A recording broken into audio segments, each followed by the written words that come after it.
Hello guys, welcome to my channel. আবারও তোমাদের সামনে একটা ভিডিও তুলে ধরছি। দেখো বন্ধুরা, বাড়িতে কালী পুজো ছিল। তারপরে এই যে গঙ্গা স্নান করে এসে আলপনা দিচ্ছি। তার খানিকক্ষণ পর আবার সবাই মিলে মাকে আনতে যাবে।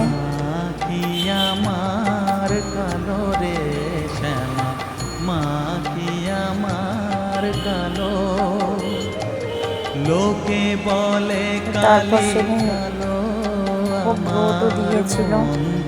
তারপর এখন প্রায় 3:10 বাজে।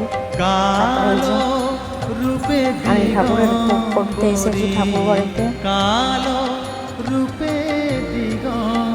আর এত গরম ছিল, বাপরে বাপ, উপরেতে পুরো এত তাপ, খুব কষ্ট হচ্ছিল। আমি তো প্রচুর ঘেমে গেছি, দেখো তোমরা দেখলেই বুঝতে পারবে এত গরম।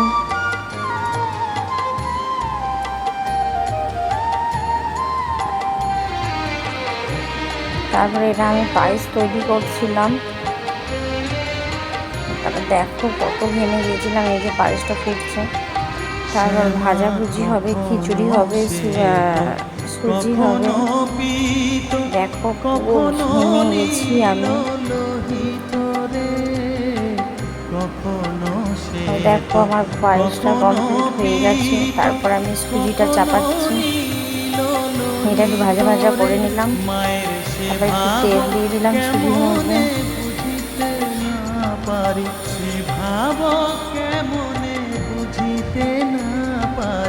তারপর জল দিয়ে দিলাম।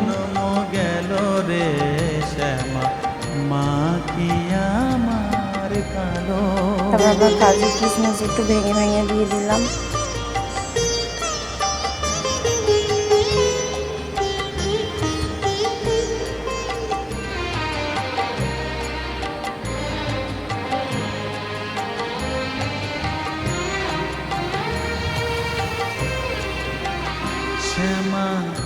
তো দেখো, তারপর সুজিটা ফুটছে। সুজিটা এবার নামিয়ে ফেলবো।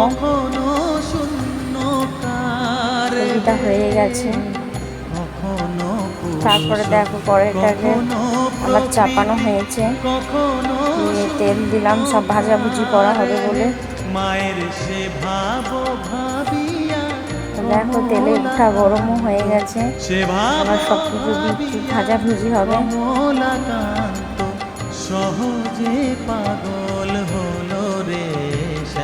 তারপরে দেখো বাড়িতে মাকে নিয়ে চলে এসছে সবাই মিলে। তারপর মাকে মায়ের ঘরে নিয়ে যাওয়া হবে। ঘরে পরে হবে, তারপরে এখন থাকবে উপরেতে। দেখো উপরে ওঠানো হচ্ছে।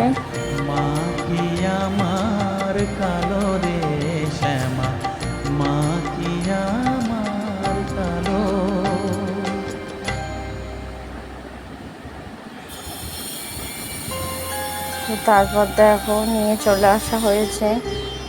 এই যে বসানো হয়ে গেছে। তো তারপর আবারও আমি দেখো ভাজাগুলো তুলতে চলে এসেছিলাম।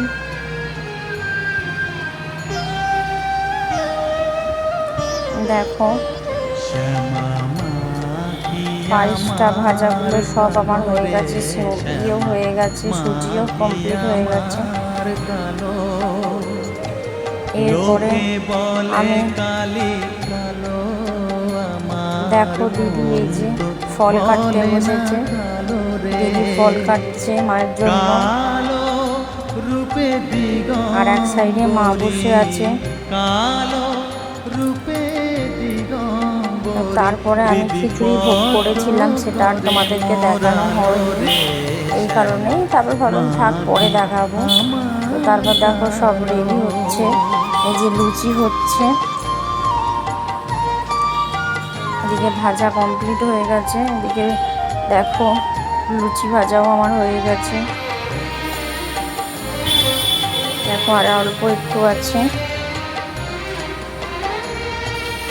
দেখো এদিকে। তারপরে আবারও দেখাচ্ছি।